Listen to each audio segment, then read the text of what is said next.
Sziasztok, szeretettel köszöntelek benneteket így a munka ünnepén, a napfelkelte, a Tudatos Ébredők mindennapi útmutatójában. Most a mai napon egy 15/6-os számenergia hatás van jelen, ami a Tara arkánumban a rezonancia és a teremtőerő, a taróban pedig az ördög és a szeretők kártyája. Na most ehhez még most kihúzom a központi gerincet képező energiát, meg fogjuk nézni, hogy mi érkezik nekünk. A meditáció, na lehet, hogy ezért mondtam tegnap a meditációt egyébként, lehet, hogy a tudatalattim előre érezte, hogy a meditációt fogom kihúzni. Na szóval, ugye maga a meditáció is, ha összeadod a teremtő erőt, adja ki, és a taróban pedig, ugye a Szepes Mária taró 24 lapos, és Osiris kártyája, tehát az isteni férfi minőség kártyája. Hogyha így összességében nézzük egyébként így a számokat és a kártyákat. Na de most térjünk vissza arra, hogy a mai napon akkor mit jelenthet az ördög és a szeretők, ugyanis ugye a rezonanciával látható, hogy nagyon nem mindegy, amikor a rezonancia érkezik, de egyébként is az ördög napján is nagyon-nagyon fontos, hogy milyen energiákkal kapcsolódsz, és hogy mennyire engedsz teret önmagadon belül a kísértésnek. Jelentsen ez bármit számodra, hogy mi az, amiben téged meg lehet kísérteni, így idézőjelbe, mert az ma fontos információkat hordozhat, ugyanis ráláthatsz arra, hogy esetleg milyen kísértés az, ami akadályoz téged a teremtő erődben, és hogy megéld azt az egységet, amit például itt a szeretők kártyája mutat, hiszen ez nem csak a kapcsolaton belüli egység megélését jelöli, hanem önmagadon belül is, és maga a választott utadat érzékelem, hogy minden nap az ember életében egyfajta döntés, az minden nap megjelenik, akkor is, hogyha olyan nap van energetikailag, akkor is, ha nem, hiszen minden napod egy új lehetőség arra, hogy új gondolatokat engedj be, nyitottabbá váljál, új szemszögből lásd a világot, először is önmagadat. Szóval ugye az önreflexiót azt mindig hangsúlyozom, hiszen a Tara arkánum kártyák egyébként önreflexiós kártyák, és azt a cél szolgálják, hogy az önismeretben rá tudjál nézni önmagadra. Na nézzük, most a taróból húzok még így a mai naphoz, hogy még milyen üzenetek érkeznek. A császárnő érkezett, tehát érkezik itt nekünk egy császárnő, a fejlődés, az új megszületése, sorskerék.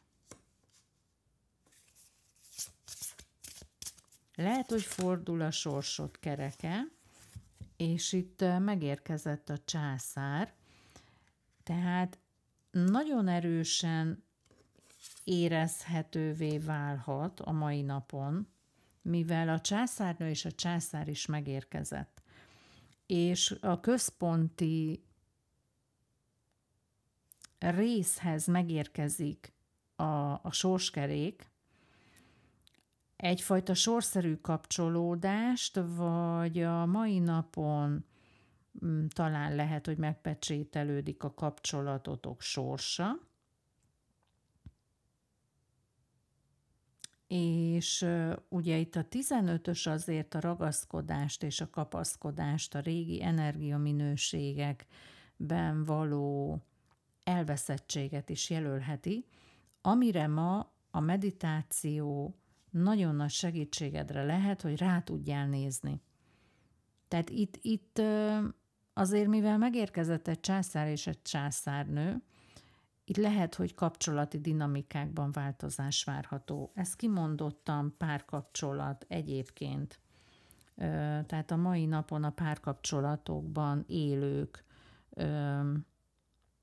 reflektorfénybe kerülhetnek olyan szempontból, hogy lehet, hogy valami döntés elé állít téged az élet. Ez lehet egy egyszerű, kisebb döntés is, például hova utazzunk el. Most csak úgy mondtam valamit, ami így érkezett. De lehet egészen nagy volumenű, hogy együtt éljünk-e még, együtt folytassuk-e tovább az útunkat. Tehát, hogy egészen az apróságtól a sorsdöntő. Mivel azért a sorskerék megérkezett, így inkább a sorsdöntő kérdéskörök feszegetése felé mutatnak a kártyák jelzésértékkel. Inkább azt mutatják, hogy olyan irányba érdemes gondolkodni, hogy ilyen várható. Na nézzük a szerelem, univerzális szerelem kártyából a misztik érkezett.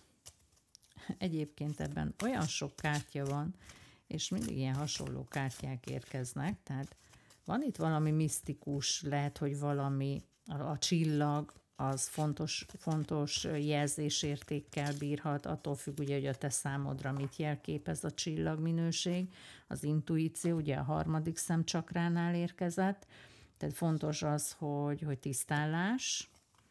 Szintén megérkezett a meditáció, tehát a meditáció mai napon kiemelten fontos, és ez az átvilágítás kártyája, amikor én úgy érzem egyébként, hogy ez leginkább azt jelöli, hogy önmagad számára átláthatóbbá válnak a helyzetek, tehát megláthatod a belső látásoddal, érzékeléseddel, és ugye ez természetesen a meditáción keresztül vezető úton tudod leginkább, leghatékonyabban megnézni önmagadnál, hogy ugye itt a csakrákat, vagy hát a testet világítják meg, ez a kívülről jövő fények, és itt is leginkább egyébként a torokcsakra, a harmadik szem, tehát oda megy a fény, persze megy a szívcsakrához is, csak ugye ott le van ragasztva. Szóval ez egy érdekes energia összetétel egyébként, de most ide készítettem az időutazó orákulum kártyámat, mert én abból is szeretnék húzni nektek. Az időutazók mit mutatnak? Szóval azt már tudjuk, hogy meditálni ma nagyon érdemes. A határok a 4-es kártyával, a nagyfal, kínai nagyfal. Lehet, hogy a kapcsolaton belül fontos, hogy határt szabjál. Igen, a határok. Meddig tűrsz? Hol vannak a határaid? A transzcendencia, Atlantis 39-essel és 33-assal a védelem. A védelem.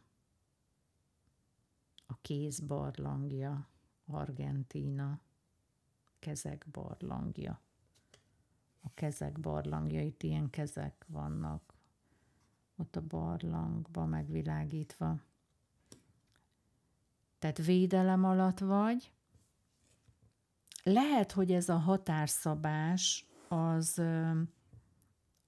a sorsod által is jön egyébként, hogy lehet, hogy az élet szab neked határokat a te érdekedben mindenféleképpen. És ugye a meditáció segíthet neked, hogy a transzcendens minőségekkel kapcsolódni tudjál, mert itt sorszerű átalakulásban van a kapcsolatod.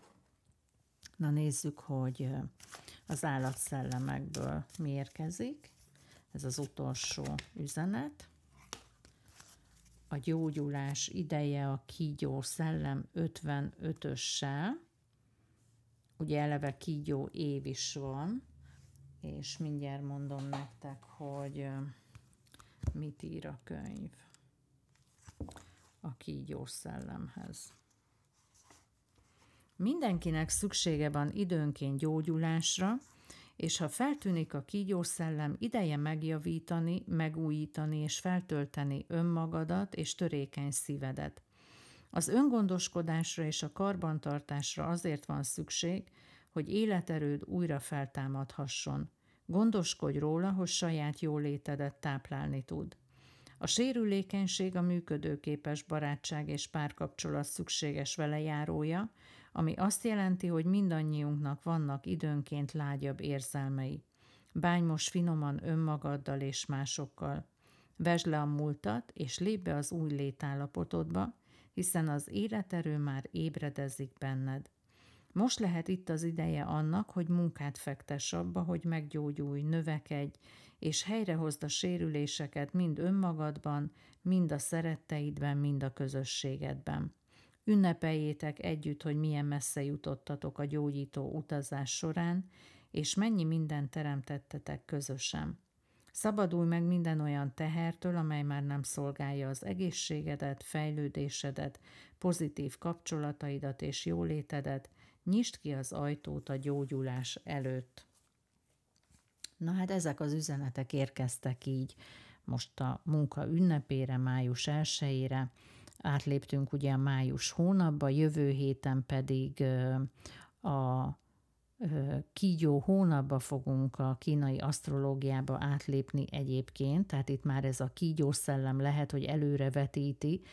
Igaz, hogy már a május hónap van, ami a kígyó hónapja, de pontosabban még pár napot várni kell arra, hogy teljes mértékben átlépjünk, tehát hogy még a sárkány hatás van érvényben, de ugye a május hónapban már átlépünk a kígyóba, tehát lehet, hogy az egész május egyébként majd a gyógyulásról fog szólni, és elképzelhető, hogy ez az elsejei, mint egy vezérlő szám, egy vezetői minőség, egy vezetői karakter, maga az 1-es, hogy elseje van, most mind a 15 és a 6-os mellett.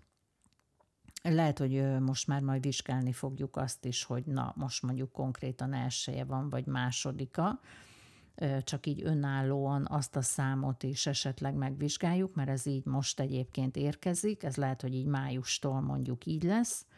Ezt nem tudom, hogy majd, ha így fog érkezni, akkor azt mondani fogom úgyis a közvetítésben, de hogy számíthatsz egy nagyon erőteljes gyógyulásra, úgyhogy ha bármi, amiben gyógyulni szeretnél, van benned ilyen, hogy szeretnél testileg, lelkileg gyógyulni, akkor erre ráerősíthetsz tudatosan majd a május hónapjába, és úgy érzem, hogy az energia kaput meg is nyitja most ez a kígyószellem, a sorsszerűség is, hiszen fordul a sors kereke. Hogyha ugye egyedülálló vagy, akkor elképzelhető, hogy a párkapcsolatban kezdődhet el olyan mozgolódás, abban is a gyógyulási folyamat, amiben a szíved töredezettségei meggyógyulnak, és valamiért ez a barlang még számomra azt is szimbolizálja, hogy előbújsz végre a barlangodból. Tehát, hogy mindaz, amitől elhatárolódtál a fájdalmaid miatt, azt így magad mögött hagyod, ott hagyod a barlangban, és kilépsz, és lehet, hogy átléped egyébként a határaidat, mármint hogy a komfortzónádat. Tehát nagyon sokrétű lehet az üzenet, úgyhogy vigyétek belőle azt, amivel rezonáltok, vagy amit te magadnak érzel, mert lehet, hogy valamelyik őtöknél azt jelöli, hogy igenis kezdjél el határokat felhúzni, és ne engedd azt, hogy belépjenek a te belső udvaradba, hogyha te azt nem kérted, nem akartad, és már mondjuk sok, tehát hogyha túl sokat adsz magadból, és viszont nem az érkezik, de jelölheti azt is, hogy éppen a mai nap lehet, hogy olyan burkokat fog rólad lehámozni, ami segít neked abba, hogy kilépj végre a komfortzónádból, és elengedd a rabláncaidat. Jó, tehát ezek a közvetített üzenetek érkeztek nektek mára, bízom benne, hogy csodálatos napotok lesz, és találkozunk holnap a reggeli útmutatóban. Sziasztok!